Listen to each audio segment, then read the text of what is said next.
He's Brad Sellers skinny. He's almost Stephen A. Smith skinny. Is Stephen A. is skinny? He's a tall, thin dude now. I'm telling you. I don't think of him when as you like, see him in person, He's about 6 foot. He Oh, ain't no, he's bigger than 6 foot. But Tristan McKenzie looks like a skeleton almost. His nickname sticks. Yeah, I know it is. Stephen A. doesn't look like Let's that. bring in Stephen A. Smith, my longtime coworker at ESPN, lifetime friend. There's my man, Stephen A. Smith. Stephen A., can I tell you how good it is to see you again? It's been a long time, my brother. How have you been, man? I've been great. It's been too long. I know we chat via text, but it's good to share a TV box with you again. You're a private cat. You don't share a lot of stuff. You know, you're not out there on social talking about your dating life and all the things you do when you're not working, which you don't. There's not much free time in Stephen A.'s world. So I'm guessing for you to write this book, which is a tremendous read, the New York Times bestseller, I encourage it to all sports fans. Was that a challenge for you to bear as much of your growing up and of your past as you did? It was only a challenge in terms of me having to take my siblings into consideration. For me personally, it's something that I've walked around with all my life.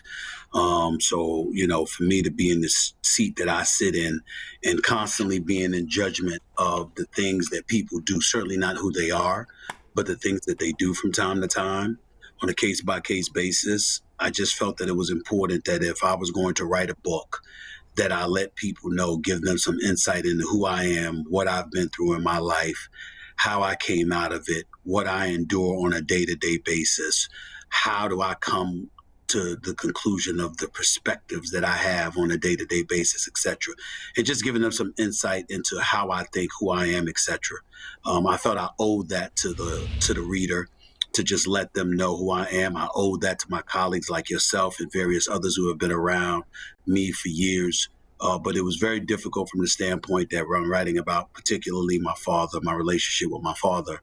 I had promised my mother I would never do it until she died, because she made me swear that I would never do it as long as she was alive. Wow. And I kept that promise. She made me make that promise to her in 2011, and I kept it. She died in 2017, and obviously the book just came out. And so I made that promise to her, and then when I showed it to my sisters before it went to print, we didn't talk for 2 weeks. They weren't mad at me or anything like that. It's just that there were so many memories that were buried because what I went through, they went through. Wow. And there was so much details that I had in there that they had forgotten about. And it forced those memories to resurface. And so there was they knew it was coming, but to read it and to read the details with which I wrote it, it was a hard read for them in that regard, because it reminded all of us what we had to endure and what we had to go through to ultimately end up out on the other side. Wow, great stuff. You know, Stephen A., it's a panel of dudes up here. I might only get to ask one question, so I wanted to, these dudes be talking a lot. I want to first of all give you your flowers, because whether you know it or not, you've paved the way for African Americans and guys, young guys like me coming up, to have an opinion, to be even able to talk like you talk. Because you talk spicy, you do your thing.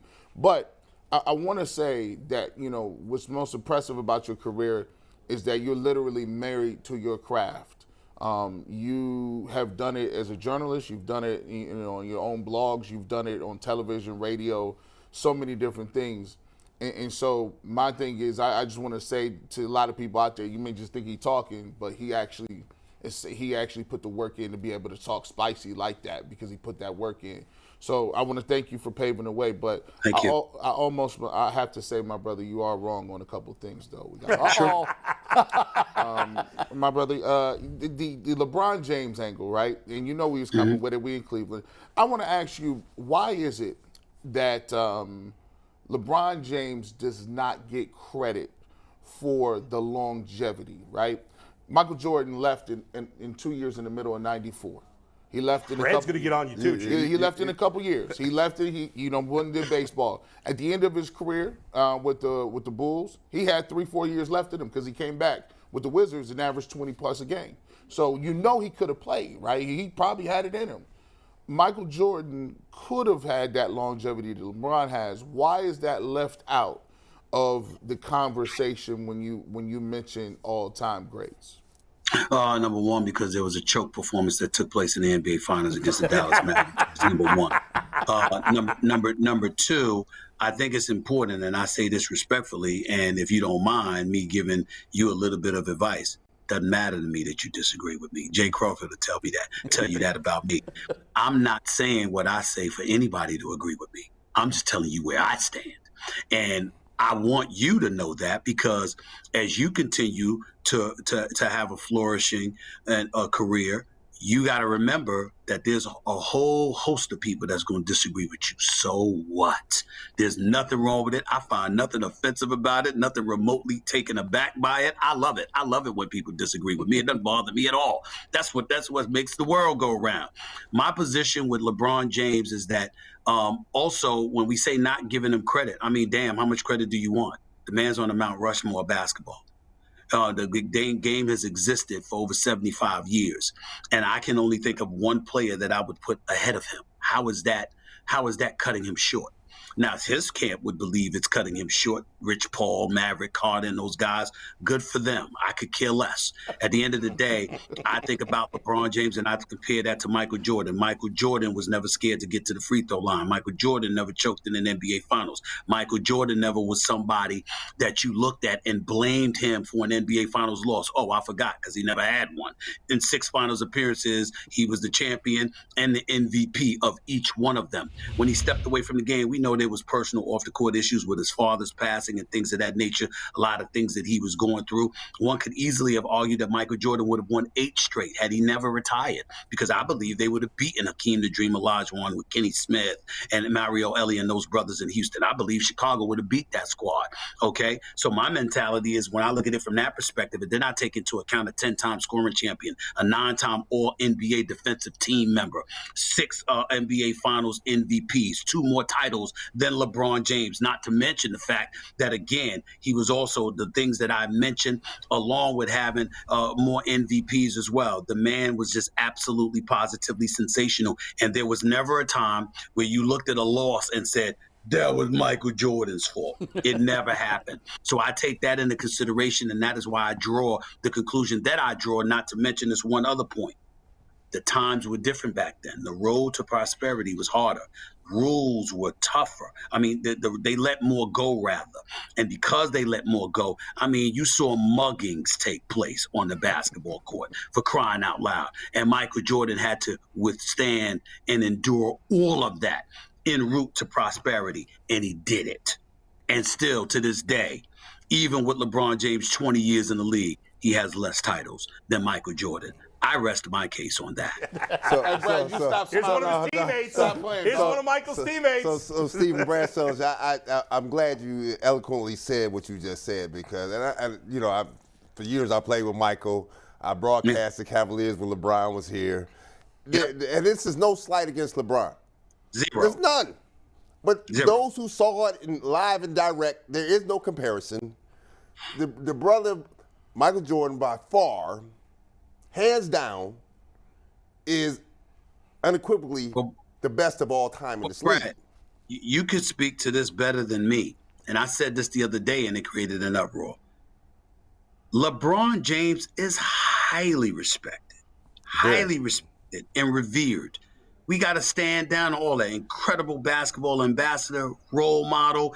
And if you omitted the years in Dallas, that season in Dallas when they lost the chip and what have you, you know what? You can make a better argument for him, even though it still wouldn't get him over the hump. But here's the description that I throw. LeBron James was respected and revered. Michael Jordan was feared. And you know that better than me, Brad. You had cats scared to death to go up against MJ. Scared out of there, you know what? Stephen, you know that because you saw it. These people don't even know that. Hey, stand down. I'm old too. I saw it. He elicited fear. I'm out there. 41. I pay taxes. And so, people don't understand. The thing about it is this. And it's no slight against LeBron. Stephen, talk about if Michael played in the rules of today's game, what would Michael have done? First of all, he would have averaged over 40. Averaged over 40. I'll give you Okay, that's number one. It might have been more difficult for him defensively because you can't. I mean, you could get called for a foul for breathing on somebody. You can get called for a tech for passing gas, for crying out loud. So it's a little bit different in today's day and age. But offensively, there is no question that he would have been ultra dominant because, again, Michael Jordan's objective was to demoralize you. Like, you see LeBron James, and he befriends a lot of people. They get along with each other. He's a high-end competitor. We all get that. We understand that. 260 pounds locomotive coming at you, but in the same breath, gets along with everybody. Michael Jordan created enemies, and Brad knows this. Michael Jordan would mistreat you the night before. He would do whatever it takes to tug on your strings to get you at peak motivational condition, just so you would bring your best. Then he'd go and drop 40 or 50 on you, just to demoralize you and show you that he's superior to you. And that's just on the basketball court. Off the basketball court, I'm not even, I can't break rules by telling you the things that he would do to dudes just to get them perturbed and irate and in peak motivational condition to come at him, just for the sole express purpose of demoralizing you in such a way that you literally recognized and absorbed the fact that you were completely inferior to him. This is what he did to people on a continuous basis. We can't tell you, Brad can tell y'all, I can't tell y'all over this broadcast the things that Michael Jordan has done to make sure you understood it was him and then there was everybody else. And he did it every night. Stephen A., I'm curious your take on this. We were having a debate yesterday, carried into today. We were talking about obviously LeBron, the best Cav ever. We got Kyrie as the second best Cav ever. My man G. Bush said that Kevin Love is the third best Cav ever. I said, you're crazy. I put Price, Doherty, and I would even put Larry Nance maybe ahead of Kevin Love just in their Cavs careers. What say you on that? I'm not going to go that far with Doherty and Lance. I would tell you that Love is in the same conversation with them. Okay. But definitely Mark Price. Yeah. Mark Price was something special. Coming out of Georgia Tech, being a point guard extraordinaire that he was, being the sniper that he was. This brother was special. Mark Price was a bad brother. Make no mistake about it. My brother from another mother, but a brother. This brother was special. and I look at Doherty. Doherty was formidable. He was a good center. You look at a guy like Larry Nance. I mean, he was a skywalker, and we got that. But they benefited from the collective whole, the team that they had assembled with Elo, with Price, with Doherty, with Nance, and these other guys, Lenny Wilkins, coaching them and what have you. Ron Harper was on the squad. They were a special brand. They were a special breed collectively. Nance and Doherty benefited from that. Mark Price could stand on his own and be that guy. Yeah. When you think about it this way, let's go to college route. You know how you looked and you marveled at the superb play and the greatness of a Kenny Anderson, right? When he was at Georgia Tech. Remember, Lethal Weapon 3, Dennis Scott, Brian Oliver and those brothers. Remember, Mahmoud Abdul-Rauf. Before that, he was Chris Jackson. He's at LSU with Stanley Robinson, Shaquille O'Neal. You look at talent like that, right? The Kenny Smiths of the world when he was at North Carolina and stuff like that. Mark Price was right there with all of them as a guy. Bobby Hurley and Duke. Mark Price was right there with all of them. All of them. All of them. At Georgia Tech, even though it wasn't Duke, North Carolina, because the brother could play that good. And so I'm just looking at it from that perspective, and I'm telling you that Mark Price is a standalone. Doherty and Nance, as good as they were, benefited from the collective parts around them. Mark Price was a standalone. And so I would not put Kevin Love ahead of Mark Price, but I would put him in the same sentence as a Larry Nance and a Brad Doherty. All right. Hey Stephen, what do you think? What do you think of Donovan Mitchell so far in Cleveland? Where do you think this is headed? I'm sick every time I see him. I want to throw it. Because that's the Knicks' fault. Because he was supposed to be a Knick, and the New York Knicks, with their Bush League tendencies, decide that they want to recruit him and Jalen Brunson, like they recruiting for Kentucky, and they show up to the playoff game series between Dallas and Utah, and they sit behind the benches and agitating executives from each respective team. Remember, Dallas filed tampering charges against the Knicks because of Jalen Brunson, and Danny Ainge swore privately to contemporaries it'd be a cold day in hell before he made a deal with the New York Knicks. Wasn't even willing to accept 4 first-round picks for Donovan Mitchell. He was so disgusted with how the Knicks did business and ended up giving Donovan Mitchell to Cleveland for a deal similar to what the New York Knicks were offering. And so when you look at that and you see how Jalen Brunson is playing this year, as far as I'm concerned, he's worthy of being an all-star. He's brought the just poise and control and just seamlessness to the New York Knicks offense. Imagine if he had Donovan Mitchell in the backcourt with him. Imagine if he had a go-to guy to give the ball to and say, take me there, because Donovan Mitchell is that guy. He's not a superstar in some people's eyes, but he's a star. He's something special. And for the New York Knicks to hold on to R.J. Barrett just so, and for not Donovan Mitchell, when Donovan Mitchell had every intention and every desire to be a New York Knick, it's very, very sad. I'm happy for him because I love the brother. He's a great player. He's a great dude. The Cavaliers organization is lucky to have him. The city of Cleveland is lucky to have him because y'all got a great sports town there. But as a New York Knicks fan, I'm sick to my stomach every time I watch him. I have yet to be able to watch him for a whole game, and I get paid to watch these games. And I can't watch him for a whole game because every time I see him make a shot, I punch something and say, that was supposed to be a New York Knick. And I get pissed off, and I just get depressed. You know what's amazing is that, like, Stephen A. Smith is a huge personality, not only nationally, certainly in New York as well. When I was working on The Fan in New York, I was a part-time host, right? Yeah. So I didn't have much traction in New York. Some people knew me, but not anywhere close to the. And the Knicks I once ripped Dolan and the Knicks doing a weekend show at 3 p.m. on The Fan. And Dolan called Mark Chernoff to complain. I don't even think he knew my name. To complain that I was ripping him and ripping the Knicks. And I'm like, this is why they're never going to be any good. Because the owner's worried about me ripping his team, right? Exactly. That's exactly the point. And it's trickled down to Leon Rose. I've known Leon Rose for over 20 years. I respect the man. He was a hell of an agent, hell of an attorney prior to that, a good man. He gets the presidency at the Garden hovering over the Knicks, and suddenly he don't know how to talk to people. Right. Suddenly he's hiding all the damn time. He spent last year, he did an interview in September.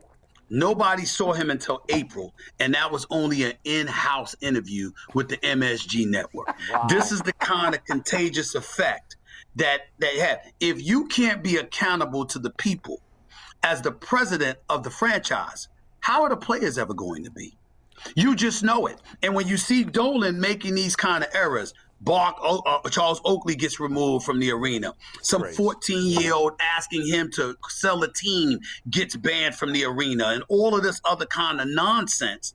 That stuff trickles down to players, which is what makes somebody like Kevin Durant said the notion of being a New York Knick was whack. It just wasn't cool. They're talking about Dolan.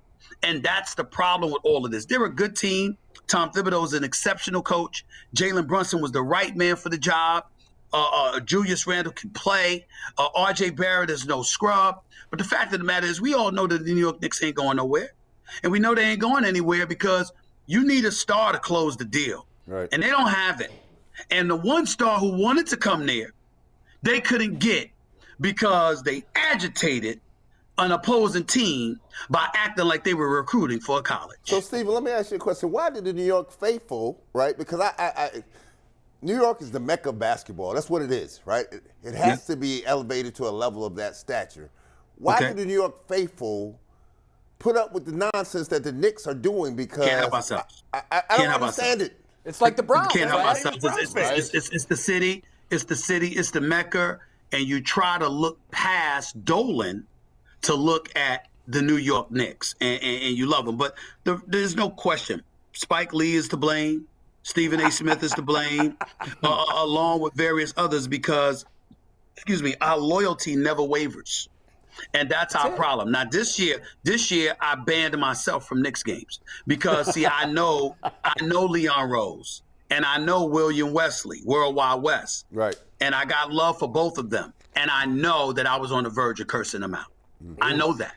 So I made it a person because they're going to come to me and challenge my thoughts. And I tell them, listen, Jay knows this about me.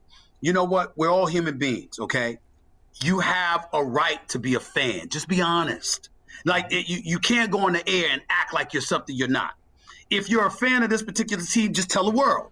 So everyone knows I'm a Knicks fan, right? I'm not going to be objective when it comes to the Knicks. I might be objective in what I articulate to the audience based on the facts that are presented to me, but I am going to be subjective in how I feel. I'm honest about it. And I'm telling you, no joking aside, the way they came at me for my opinions, I was on the verge of cursing people out.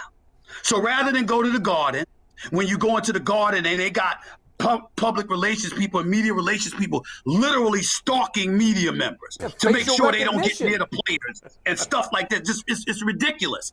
Rather than cuss people out, not just off the air, but on the air, in their face and on the air, I said, you know what? I'm not going to go to the Garden this year.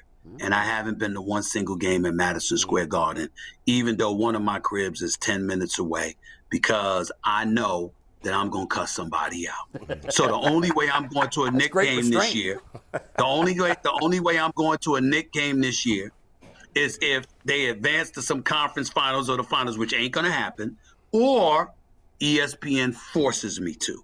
I made that very, very clear to the bosses, and they understand. He snuck that in quick. He was like, that's one of my cribs. Mike, you got something, right? Yeah, Stephen A., thanks for joining. I got one question I need some clarity on from you. In doing research for this, I saw that you made, in one article, 13, in another article, 17 straight threes in front of your Winston-Salem State coach. 17. It was never 13. It was 17. Can you explain Well, what I was brought down to Winston-Salem State University for a tryout. A guy by the name of Harold Funny Kit, who played for Big House Gaines at Winston-Salem State, was a friend of the family's, and he set up a tryout for me to go see Coach Gaines. I went down there in 1989, and Coach Gaines saw me on a Sunday afternoon, put me out on the court, and I went out on the court for a few minutes, just passed the ball and stuff like that. He blew the whistle, halted practice, called me over and said, "Ain't you supposed to be a shooter?" I said, "Yes, sir." "Well, goddamn it, shoot it then." and so from that point forward, I shot the ball, and I've never shot like that before or since. I hit 17 straight 3-pointers. I was signed to a scholarship on the spot. That's beautiful. I love that. I'm glad we got the clarity. Hey, Thanks, listen, I know you got to run. Before we go, I want to play. You're on first take. I want to play a game of fast take. All right? I'll just rapid fire throw them out there to you. Your all-time worst take is? I don't know. I never had one. I swear to God, I knew you were going to say that. I knew you were going to say that. Never had one. The greatest football player you've ever seen? Primetime Deion Sanders. Ooh, interesting. I didn't have you going there. Greatest baseball player you've ever seen? For me, it's Barry Bonds. Yeah, I don't think many are going to argue with that. Will we ever see you and Skip together on the same screen again in some form? I know contracts get in the way. You have yours. He has his with Fox. Will we ever see you guys team up for something? Because I think the fans need to see that.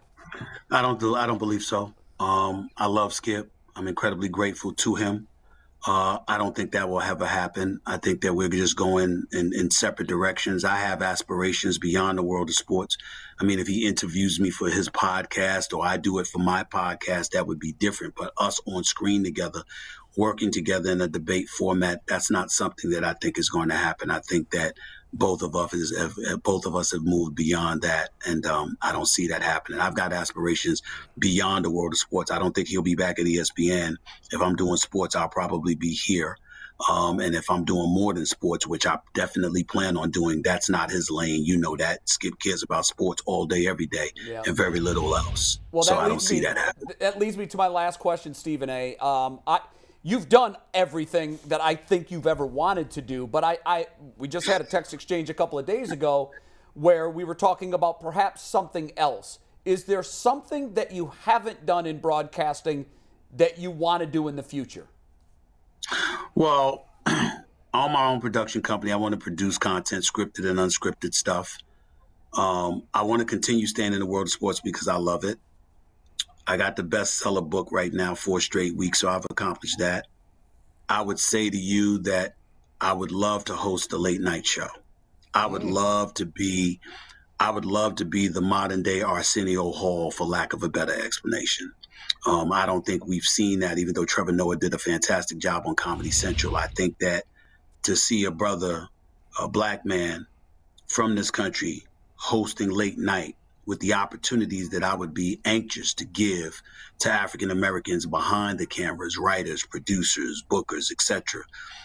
That is something that I haven't ruled out. It's something that I want to accomplish, and I intend to do so. So I would tell you that would be my immediate answer. It's not limited to that.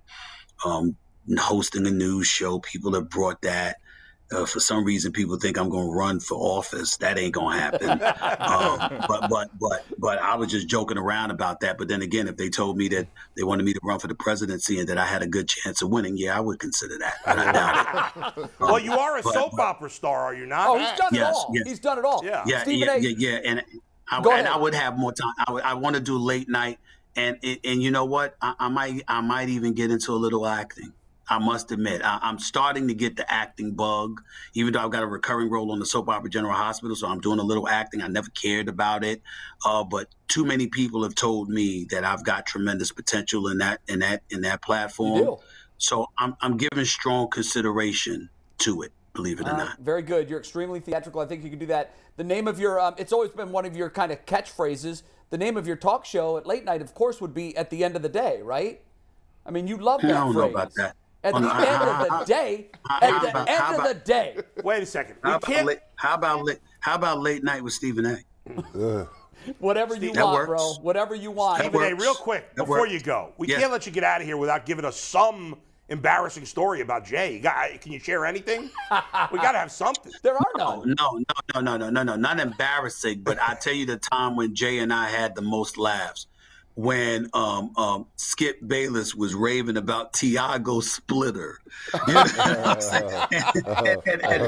And he kept talking about he sets a mean pick. I mean, Jay and I couldn't stop laughing. We were laughing. I mean, we spent the whole. I mean, we annoyed him that day because we laughed the whole segment well into the commercial break. We just couldn't stop. Of all the things I expected him to say to me, I did not expect him to come at me with Tiago Splitter and That's a how famous one. he sets a mean pick. Yeah, You know, that's what I he did said. not expect that. So that's me and Jay. That is by far our funniest moment. It was absolutely laughing. What I most remember about that was Stephen A. in such incredulous disbelief. Skip just kept talking about it. He comes on there and sets a four, and Stephen A. would let him finish, and then he would go, Tiago Splitter? It was It's great. hilarious. I mean, you got that. Listen, guys, you got Tim Duncan, Tony Parker, Manu Ginobili. Brothers talk about Tiago Splitter. I mean, and then talk about him. They talk about 20 rebounds, 5 block shots. Or he brought up set picks. By the way, It's funny, man. It was funny. By the way, Stephen A, I enjoyed the Mike and the Mad Dog reunion on your show. Yeah. That was really fun. I'm old school at heart, man. It's like people who paved the way, who did it for us. Give them their flowers, pay their just dues. I mean, the reality is that when we look at the world of talk radio, podcasting, and things of that nature, where would we be if it were not for Mike and the Mad Dog? They jump-started everything. And so the opportunity to give them my platform and to really, really showcase them is something that I thought it was important for me to do, and I was happy to do it. Yeah, it was great. Stephen A, before you go, how's this going to end up for Kyrie? Oh, How's this going to end up for Kyrie? He ain't going to lose. How about that? They ain't going to win no damn championship at Dallas. No, I mean, sure how's you it going that. to end up for him personally? I mean, because this thing is I tracking bad. think that, well, listen, I think that he'll be fine. What he's got to reach the conclusion of is no one trusts him. Regardless of our disagreements and our beefs, I've never failed to recognize his greatness as a basketball player.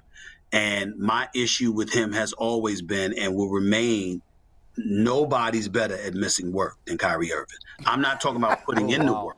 Yeah. I'm talking about showing up to work. When you have Kyrie is the kind of person, if a game is at 7:30, how come it can't be at 7:35? If the game is on a Thursday, why can't it be on a Friday? Wow. If the game is at 1 o'clock, why can't it be 7:30? He's averse and allergic to capitulation because he believes his way is the right way and that anyone who disagrees with him just doesn't get it. And regardless of what evidence it has shown him, which has led to him losing out easily on $150 million. Easily. He's lost out on $150 million, if not more. He's just a guy that is thoroughly convinced that he knows so much more than the rest of us. And so because of that, it takes a lot of humility to get to a point where you recognize that you don't, that people are aware of things more than you give them credit for. He's not a bad person. He's not a malicious individual. He doesn't mean to hurt people or anything like that. That's not Kyrie Irving's character. His problem is that he thinks he knows so much more than everybody else. And when he alluded to folks being peons, he meant that. That's who he is. He thinks that people compared to him are peons intellectually. And that is what continues to get him in trouble. That and an unwillingness to capitulate when you have your hand out for somebody else's money. You literally want to get money from other people while being able to tell them what you will and will not do. That's Kyrie. And that is why he finds himself in the situation that he is in. Summed it up well. Stephen A., the Appreciate king you. of sports media. The book is Straight Shooter. It's a New York Times bestseller list. Stephen A., I know you're a busy guy. I know you have a million things on your plate. Thank you so much for taking time with us. Love you, brother, and we'll talk soon. My brother, man. Love you. Love you, bro. Y'all take care. Pleasure meeting all of y'all. Jay, take care of yourself, my brother. All right now. Absolutely. All right, Stephen thank A. you. Smith. That was awesome.